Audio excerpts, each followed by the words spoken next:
Father demanded weekly rent despite agreeing on monthly before, then punished me for cooking after a long workday. I'm a 20-year-old woman, and recently I had this whole mess with my family over something as simple as budgeting. It all started when I was talking to my 22-year-old aunt about my finances, just trying to get an outside perspective. We went over every expense, and I mentioned that I pay my father $50 a week for rent, but I'd also been given the option to pay $200 a month instead. My dad basically said he didn't care as long as he got his money by the end of the month. My aunt said it would make more sense to switch to paying monthly, so about a month later, when I went on a trip to visit her, I texted my dad a heads up that I'd be changing to monthly payments. I was just being considerate because I knew he was used to getting the money each week. Out of nowhere, he lost it. Suddenly, he told me I couldn't switch to monthly anymore, completely backtracking on what he'd said before. I asked why and he basically replied, "Well, now I'm saying weekly." End of discussion. Yes, that's his exact quote. I tried calling him to talk it out, but he just kept sending me to voicemail. I had it at that point, so I texted back that I was switching to monthly payments until he gave me an actual reason for this sudden change. His reaction? First, he confiscated my TV. Then, while I was still out of state, he went and changed the lock on my bedroom door. While all this was blowing up, I tried to get some clarity from my stepmom. She told me I sounded entitled, disrespectful, and ungrateful. That set me over the edge. So I retaliated. I kicked everyone off all my streaming and online accounts, stopped helping out with any house projects, decided I wasn't buying her or her kids anything anymore, and since I was finally allowed to cook again, I refused to make any more meals for them. They always complained that my meals weren't ready by 5:30 am even though they didn't care when anyone else cooked, and I was done hearing it. Honestly, I was already pissed because my dad had banned me from cooking a month earlier for supposedly making too much food and wasting his money. I'd made enchiladas, rice, corn, and pico de gallo, paid for nearly all of it myself except for 3 things that were already in the house, and I cooked enough food to last them 2 or 3 days. My stepmom, who usually cooks along with my stepbrother and me, had literally said it was too much work to come home and start cooking dinner right after work. But apparently, when I made an effort to solve that issue, they just trashed all the food 2 days later. If that wasn't enough, my dad blew up at me again when I made myself food after getting off work at 10:30 am at night because no one had cooked and there wasn't anything to eat. He came out of his room at midnight, yelling at me for defying his ban on cooking. I told him straight up, "Am I just supposed to starve?" And he just repeated that I was banned. I tried talking to my stepmom, and even she admitted she didn't know why he was like this, but basically told me there was nothing she could do. Then she hung up on me. As if all that wasn't enough, my stepmom kept trying to drive the tenant angle home, saying, "You're a tenant in this house." I shot back, "He's my father. I'm not just some random tenant, I'm his daughter. You're acting like I'm just some stranger renting a room." She told me I was being disrespectful and said she'd never talked to her own mother the way I talked to my dad. I told her not to compare us, her mom actually likes her. Mine? My mother literally put me through hell for 17 years and kicked me out. When she tried to lecture me about how life isn't supposed to be convenient, that was the last straw. She knew my background, she knew about the time in 5th grade when my mother took away my bed and clothes and made me live off oatmeal and rice for 6 months because I got into my friend's brother's car. I reminded her, "Don't act like I haven't had it rough. I may only be 20, but I've been through more than most people twice my age, and you know that. Don't treat me like a clueless kid who's never had anything bad happen to her." And all this mess was happening back in November. I'd already paid my dad the $200 for October's rent, and he had absolutely no problem with it then. I was out of state for the last week of October, on the trip to see my aunt, and yet my stepmom told me, "You decided to be late to go on a trip." I fired back, "Don't guilt me for visiting my aunt when you never care if I go to Virginia after starting a new job, or when dad tries to guilt me into visiting his hometown even though he just berates me the whole time." She claimed, "How am I trying to make you feel bad for seeing your aunt? You let others cloud your common sense." And then she said she was done with me. Now the entire house is giving me the silent treatment. Been about 3 weeks. I eventually paid my father because at that point, I was stuck sleeping on the freezing couch with a sore back, and when I asked if I could at least have my blanket, he just ignored me. I'm truly losing my mind because I have nowhere else to go. My mom kicked me out, and I don't have enough money to move out on my own. This whole situation is utter chaos, but having to live is even worse. I just needed to get all of this out. Update 1. If I couldn't pay weekly, I'd always send a message ahead of time, something like, "Hey, and Matt pay you $200 at the end of the month." He'd usually just reply with a K, a thumbs up, or honestly, nothing at all. That's what I did just the month before, and everything seemed fine. For context, yes, I live in the States. After all the drama around cooking, I put my foot down. Even when I was allowed to cook again, I refused. Before the ban, if I cooked after 5:30 or more, made anything beyond a basic entry, especially if I made it fresh or offered options, it sparked complaints. It never mattered what I did, there was always something wrong. When I finally brought up all this nonsense, my father acted like he'd never complained a day in his life. He insisted I was lying about buying the majority of the food for dinner, even though I have actual receipts and people who could back me up. It's like he and my sister are cut from the same cloth. Seriously, you could fill a room with witnesses and photographs, and my sister would still insist they are all lying. Living with them is a constant, overwhelming stress. There's the whole car thing, too. At one point, he told me he'd match the price when I eventually got enough for my own car, but I honestly never believed he would. I figured he'd find an excuse, blow up some small issue just to get out of it. He's done it before. Like, there was a time he was supposed to give me a driving lesson. My sister snuck someone in and broke his camera, but he wanted to pretend he didn't know it was her. But I'm done. I'm planning to move in with my aunt in another state. She's actually been begging me to come live with her because she's worried. She knows what it's like here, especially with everything going on with my dad and stepmom. Come March, I should finally be moving. Her boyfriend already helped me start learning to drive when I visited a couple months back, and once I'm there, he's going to help me more. I'm ready for a fresh start, and once I go, I'm cutting off all contact with my parents. For context, I work 1 to 10 most days, getting home around 10:30 a.m. About 5 months ago, my father, he's 49, banned me from cooking entirely because, apparently, I made too much food. Since then, I've been banned twice more, the second because I wouldn't cook even after he lifted the first ban, the third, which I'm on right now, because I left some dishes in the sink for like 2 hours while I had to go out. As part of the ban, I'm strictly allowed to use only the air fryer, no stove for me. Just this past Sunday night, I got home late and made pork chops and broccoli in the air fryer, finishing by 12 because the rule is that I have to be done cooking by midnight. But yesterday, my stepmother 44 sent me a message saying, if you're gonna come here and cook in the air fryer, you need to be done cooking by 11. My sleep is being disturbed when you're cooking late because of the noise and / smell, and I have to work in the morning. You don't get a break around dinner time. Why not eat then instead of coming here cooking late? I couldn't believe it, less than 30 minutes to make myself dinner after a 9-hour shift. She told me I was inconsiderate, that smells like an entire meal at the end of the night.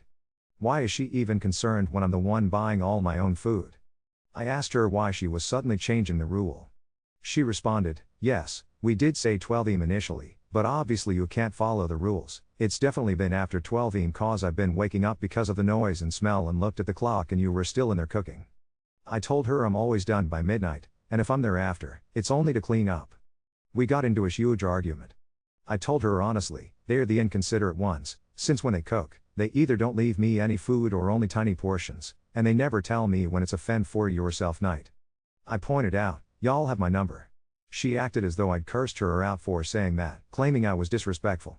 Then she brought up how I label my own stuff do not touch. I only do that because they kept eating all my food without telling me, and she got super defensive when I asked if they could just give me a heads up.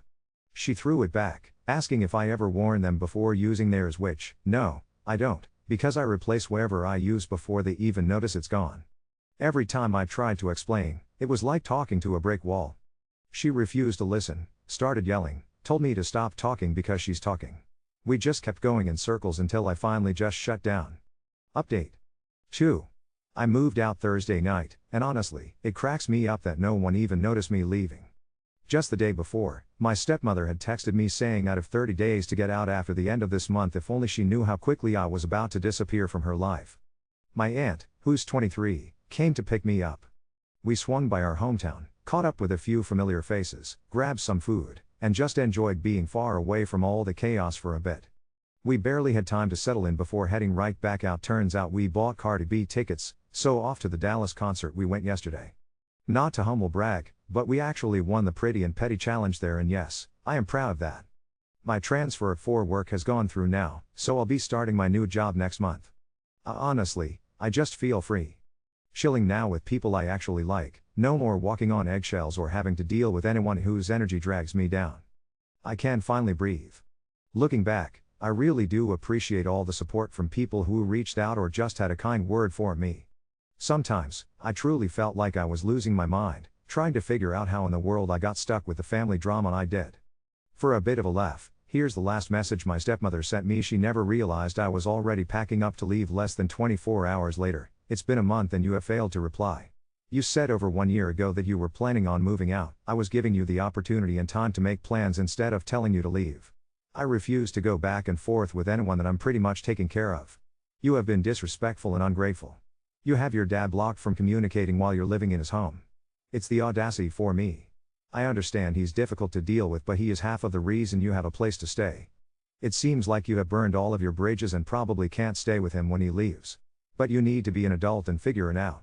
I have tried to be there for you and have done things with him for you, even making sure you have health and dental insurance, but it seems like you just don't care.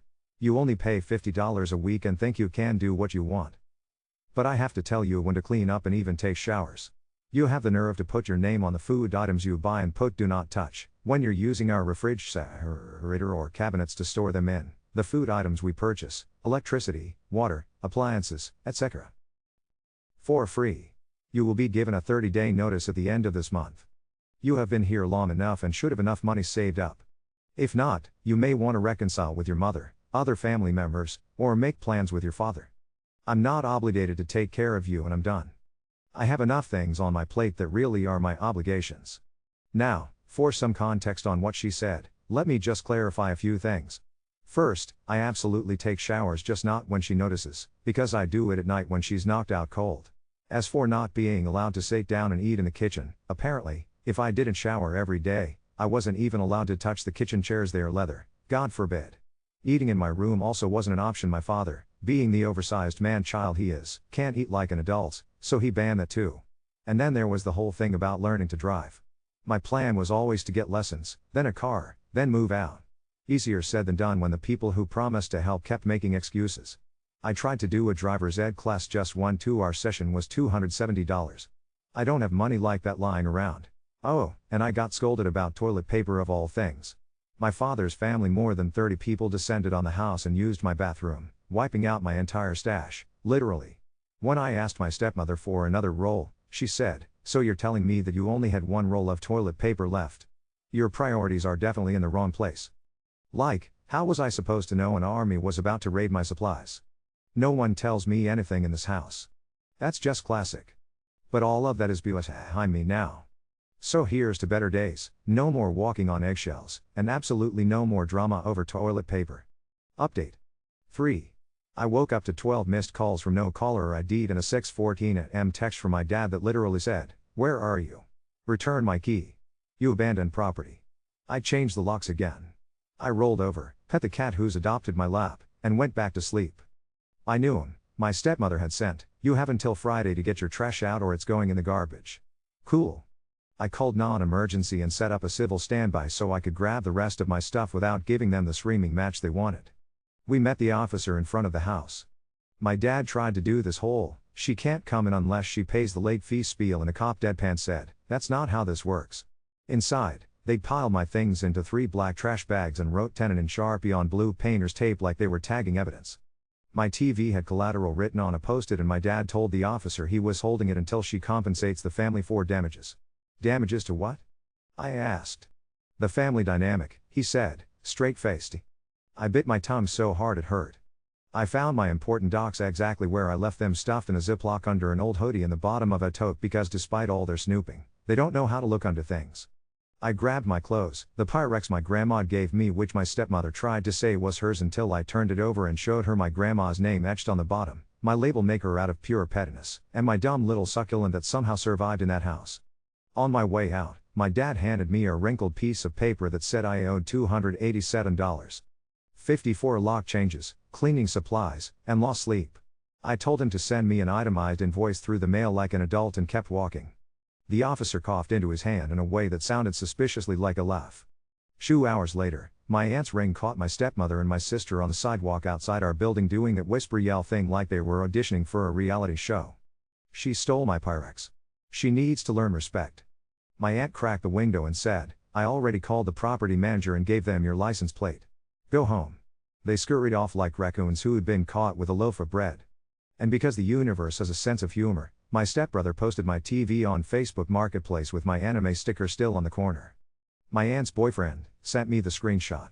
I told him they could keep it as payment for every meal I cooked that got thrown in the trash. Closing the app felt like cutting a cord. My stepmother texted, "Since you're so grown, you're off my insurance." Okay. My benefits at the new store kicking on the 1st and there's a clinic down the street if I need anything in the meantime. That message used to send me spiraling. This time I just put my phone down and went to make breakfast. Now for actual good news, I passed my written test and got my learner's permit on Wednesday. I look like someone who just got told their library book is 3 years overdue in the picture, but it's mine. That night we were in a church parking lot with 2 laundry baskets and a bucket pretending to be cones. I clipped one once and then nailed a 3-point turn so clean my aunt's boyfriend did a goofy little shimmy in the passenger seat. We celebrated with drive-through tacos I'd ate in the front seat like a normal person, and no one lectured me about smells. And yes, I cooked. I made enchiladas because apparently that's my love language and my villain origin story. We ate them at 10:15 p.m. because that's when I got off, and shocker, the earth did not tilt off its axis. In the morning, my aunt texted me, "I packed you leftovers for lunch. Label makers on the counter if you want to get dramatic." So I put "do not touch this" as a boundary, not an attitude, on a piece of tape and stuck it to the container. I've never teared up over a dumb little Tupperware in my life until that moment. Wildcard of the week, my mother texted me, "Come home, we can't talk like women," which I know was prompted by whatever story my stepmother fed her. I wrote a paragraph, deleted it, and sent, "No thanks. I don't do oatmeal diets anymore." Blocked the number and sat on the steps watching a stray cat bully a squirrel until my hand stopped shaking. That felt like the first adult thing I've done for myself that didn't involve paperwork. Work transfer is official. I met my new manager, and before I could even start explaining availability, she asked what shifts worked best around other commitments. She just assumed I had a life. She'd also told me about a close-up bonus I didn't even know existed, because apparently transparency isn't a myth everywhere. Today I got a certified letter thank you, mail forwarding with a 30-day notice to vacate dated 3 days after I moved and stapled to a lease addendum I never signed that included a line about no cooking after 11 p.m. due to olfactory disturbances. I laughed so loud the cat jumped. I slid it into a folder with my permit. Little shrine to all the doors I closed behind me. There's a woman 2 doors down selling a 2008 Corolla the exact color of a Band-Aid. She told me if I want it, she'll hold it till I pass my road test because you remind me of my niece when she finally left her mama's house. I want it. I want a boring little car and a quiet little life where the only thing anyone polices is who finished the hot sauce. Last night, I heated up leftover enchiladas at 11:58 p.m., just because I could. The only sound in the apartment was the air fryer humming and my aunt snoring down the hall. No one banged on a door. No one told me I was inconsiderate for feeding myself. I ate at the kitchen table in pajamas I didn't have to hide, and for the first time in a long time, I felt like a person instead of a problem. Update 4. My dad actually sent me an itemized invoice. On letterhead he made in Google Docs. Line 1, lock change X rule $150. Line 2, cleaning supplies $37.50. Line 3, lost sleep due to olfactory disturbances $100. Under that, in italics, he typed, payment due upon receipt, like he was a utility company and I was late on my electricity. I took a deep breath, opened a new doc, and built my own. Meal prep and groceries rendered, disposed of without cause $224. 18. Unlawful lockout attempt $0, because it was illegal and also clown behavior. Toilet paper siege 112 pack, market rate. Emotional labor surcharge, we'll call it Ian. I stapled screenshots of his care rent confirmations, circled the dates in blue pen because why not, and mailed it certified with one of those green return receipts because he said to be an adult. I made sure the memo line said, per your request. The postal clerk tried very hard not to grin. 2 days later her block number left me a voicemail that started, "This is detective," and my stomach did the elevator drop. Turns out my dad filed a police report saying I'd stolen household goods. The detective asked, politely, if the Pyrex was mine. I told him my grandmother's name is etched on the bottom. "That'll do it," he said. Then, very carefully, for her future reference, lost sleep is not a criminal matter. He sounded tired in the way only people who deal with other people's delusions from 9 to 5 can sound. I thanked him and then sat on the edge of the tub and laughed until I cried. I passed my road test on a Tuesday that smelled like rain. The examiner was a woman with silver hair and a clipboard that could probably slice fruit. My hands were shaking so bad at the first stop sign that the blinker made that angry click sound. Somewhere between the second right turn and the parallel park I forgot to be terrified. When I eased into the space without kissing the curb, she said, if you can't follow instructions under pressure, you can't handle a merge. Congratulations. I signed the paper with my dumb permit photo glowering up at me and walked out into a world where I am legally allowed to go buy milk at midnight just because. We gave the neighbor her cash in a bank envelope and she handed me the title and a pair of keys on a faded flip-flop keychain. The Corolla looks exactly like a Band-Aid and now her name is Band-Aid and that's non-negotiable. We drove her straight to get inspected and I put my first wobbly little insurance card in the glove compartment like it was a diploma. At her red light I pressed my palm to the dash and said, "It's just you and me, kid," and the AC wheezed back like an old man telling a joke. At work, my manager handed me a new apron and asked if stripes or solid felt more me. Then she pointed at the break room fridge and said, "Label anything you don't want borrowed." I almost choked laughing. I wrote, "Do not touch this as a boundary, not an attitude at it" on my leftovers and no one took it. A closer's bonus showed up on my second check without me asking anyone to explain it twice. A woman tried to return a blender with spaghetti still in it and instead of throwing me to the wolves, my manager walked over and said, "We're not doing that today," like a human shield. On my third night, she told me I was good at calming down people who came in hot and handed me the headset like it was a promotion. It felt like being trusted instead of tested. My stepmother tried to call my store. The shift lead put it on speaker because he thought it was a vendor, and I caught, "She has a history of being difficult," before he clicked it off and asked, "Do you want me to block that number from the line?" The conversation lasted exactly as long as it took for me to say yes and for him to press 2 buttons. The world didn't end. No follow-up email demanding an explanation. Just 2 beeps and it was like she'd never called. The woman across the hall knocked at 10 with a housewarming plant that looks like a green octopus and a Ziploc full of tamarind candies.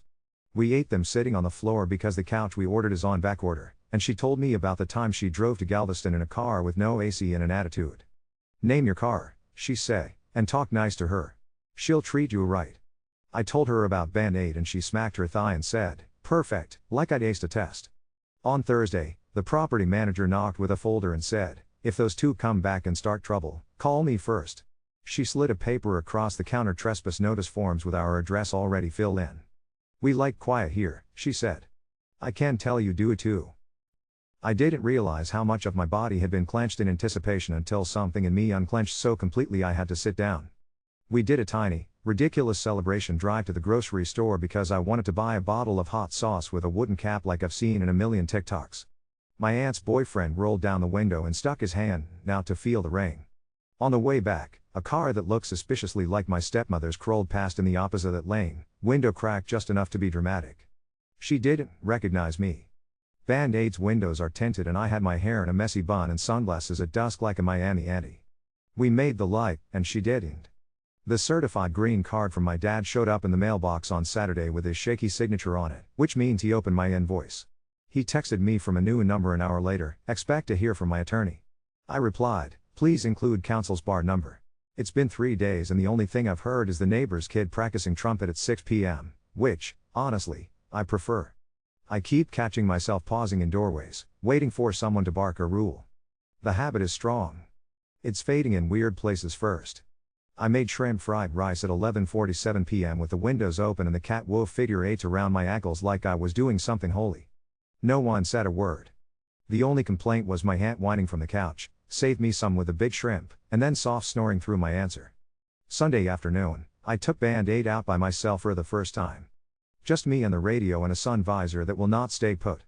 I drove to the big library with a fountain out front because it seemed like a place a person with keys would go. I got a card.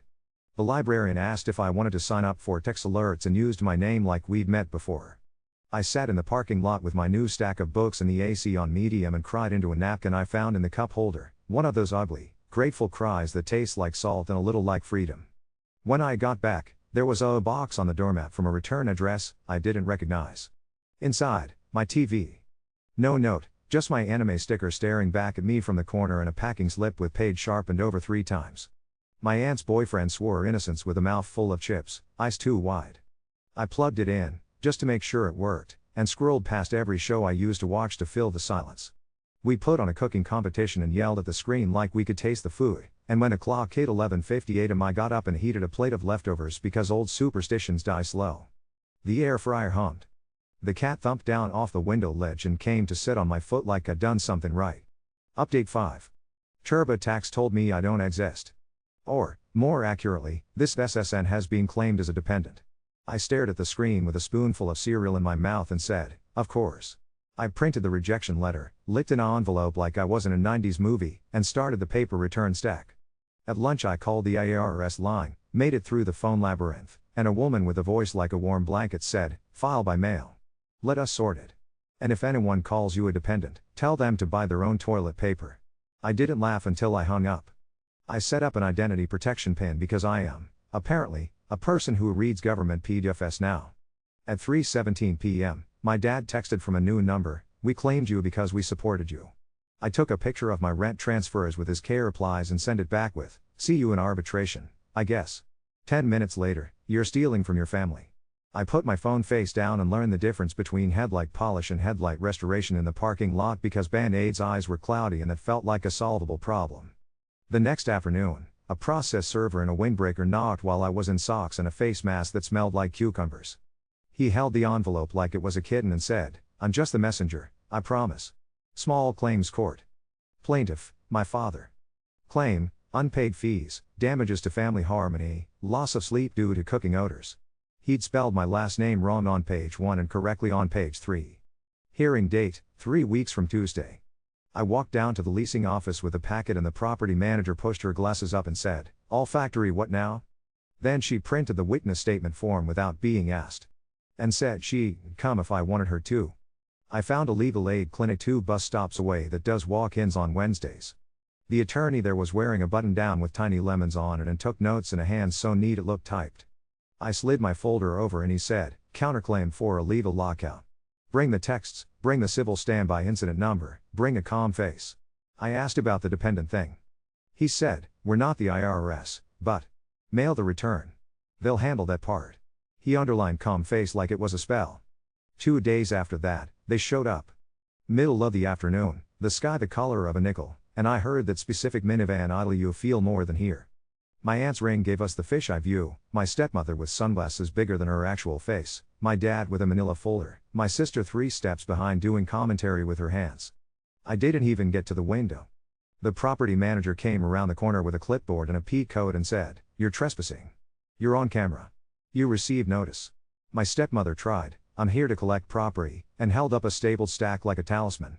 The property manager looked at the top page and said, evenly, this is a printout of a Facebook marketplace listing for a TV.